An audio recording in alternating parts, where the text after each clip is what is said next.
বিয়ে বিচ্ছেদ দুটোই খুব স্বাভাবিক ঘটনা। বিয়ের মাধ্যমে দুজন নারী পুরুষ সামাজিক স্বীকৃতি পায় একসঙ্গে থাকার, আবার বিবাহ বিচ্ছেদের মাধ্যমে তারা আলাদা হয়ে যান। তবে এই বিয়ে আর বিচ্ছেদ দুটিকে একেবারে অন্য পর্যায়ে নিয়ে গেছেন এক দম্পতি। তারা প্রথম বিয়ে করেন ৪৩ বছর আগে, এরপর ১২ বার বিচ্ছেদ নিয়েছেন, আবার বিয়েও করেছেন।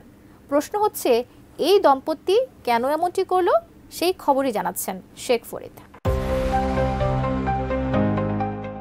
গত ৪ দশক ধরে এক ছাদের তলায় থাকেন প্রৌঢ় দম্পতি।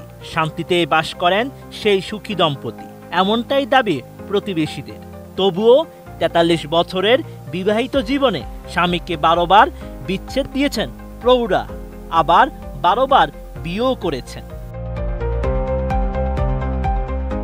এমন ঘটনা ঘটেছে মধ্য ইউরোপের দেশ অস্ট্রিয়ার রাজধানী ভিয়েনা। বারবার বিচ্ছেদের পরেও আবার তারা বিয়ে করে।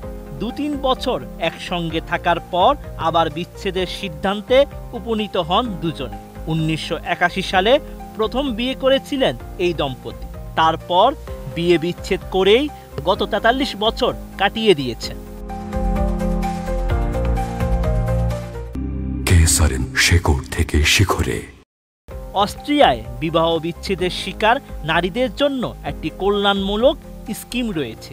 এই স্কিমের আওতায় সদ্য বিবাহ বিচ্ছেদের শিকার হওয়া কোনো নারী যদি আবেদন করেন, তাহলে সরকারের পক্ষ থেকে তাকে এককালীন সহায়তা হিসেবে $২৮,৪০৫ প্রদান করা হয়, যা বাংলাদেশি মুদ্রায় ৩৩,৭৯,২২৪ টাকা।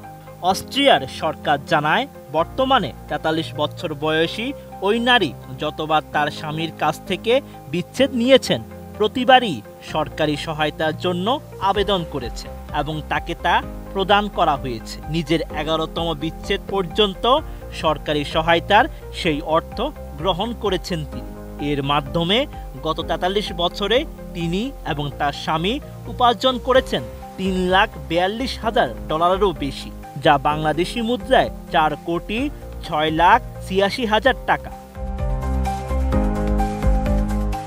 ২০২২ সালে সর্বশেষ বিবাহ বিচ্ছেদের পর সরকারি সেই স্কিমের কর্মকর্তাদের সন্দেহ জাগে। তারা বিষয়টি তদন্ত করে এসব তথ্য জানতে পারে। ওই নারীর স্বামী পেশায় একজন ট্রাক ড্রাইভার।